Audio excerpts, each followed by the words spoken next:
The title of this video is Faded Photographs. So what is it all about? It's about that bushel of old photos down in the basement that we seldom look at.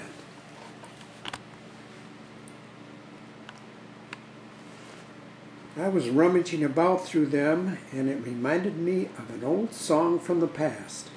I won't attempt to sing it because my voice is now shaky and out of tune. But here's the first stanza of the song. Faded photographs covered now with lines and creases, tickets torn in half, memories and bits and pieces, traces of love long ago that didn't turn out right, traces of love with me tonight.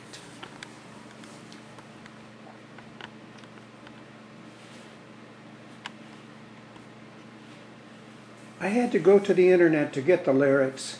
I knew the tune but probably never really learned the lyrics. Although it is a sad song, this video is just the opposite. It is a celebration of times gone by. If you have received this video, you are probably in it somewhere. It is roughly organized in sections.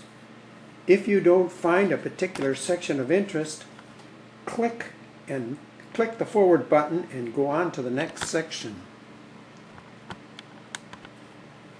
When you cover over a century of photos, it will not always be of interest to everyone.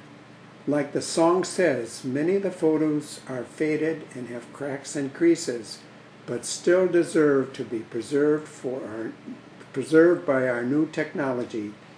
So we dip back to the early 1900s with photos of Betty's and my parents. We start out these videos with a picture of my father when he was a young man, probably in his late teens, early 20s, pretty hard to say. He was born in 1898. He was a farm boy, went through high school in 3 years. He was very smart.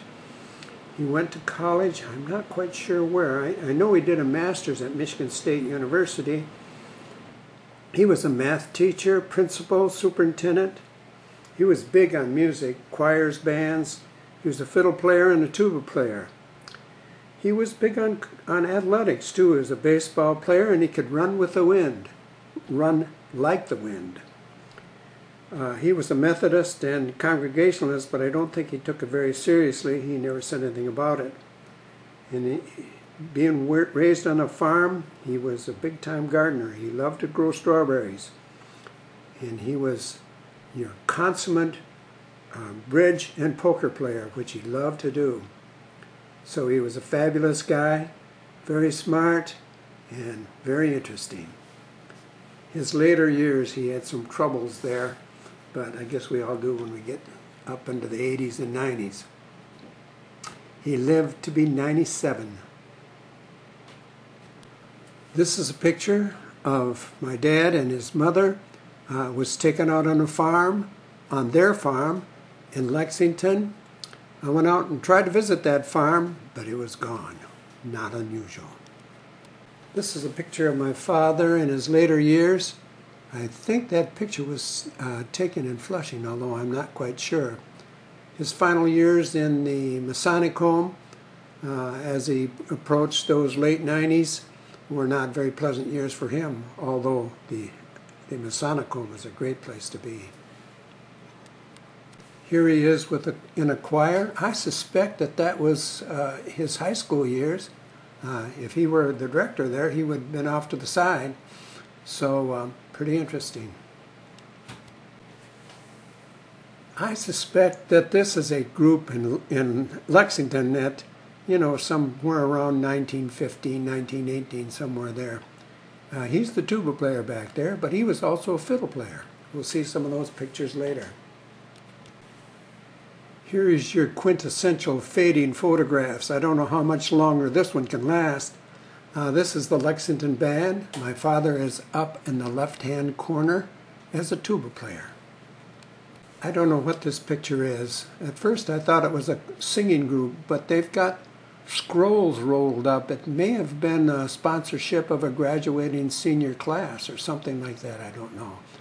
But this could be could be Applegate, or could be one of those one-room schoolhouses, who knows. Here's one of those photos, faded, full of lines and creases. This is probably a school band somewhere back there in the early 1900s. It's my dad off to the left. It must have been in the early 20s by then. I don't know where.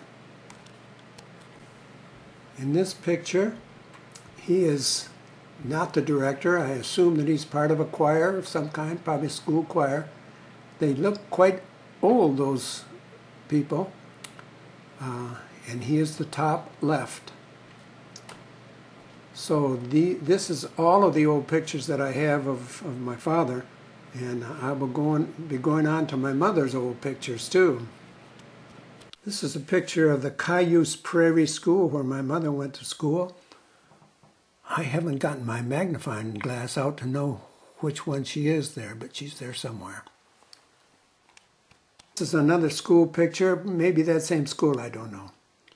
And there is printing, if you can see it, above their names, and my mother and her sister are in that picture.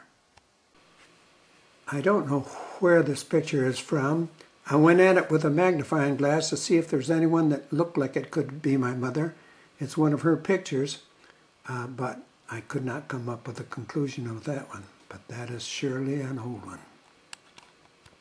This is a picture of my mother's mother and father, in other words, my grandfather and grandmother.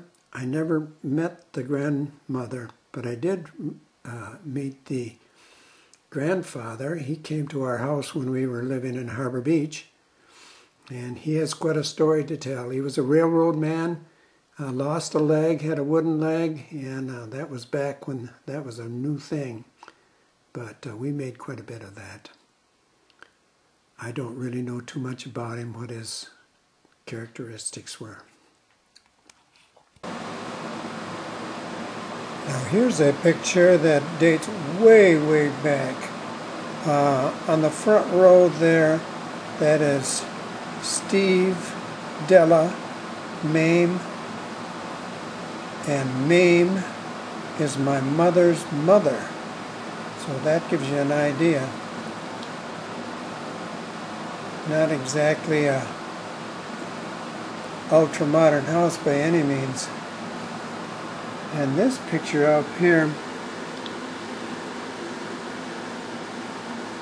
I got my magnifying glass out because I think that's from my mother's side, but I could not recognize anybody in there, or even that even looked like my mother as a child, and so I don't know where this picture is from.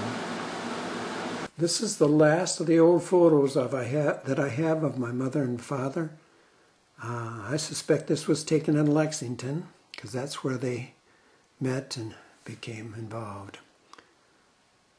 So onward and upward to the next section.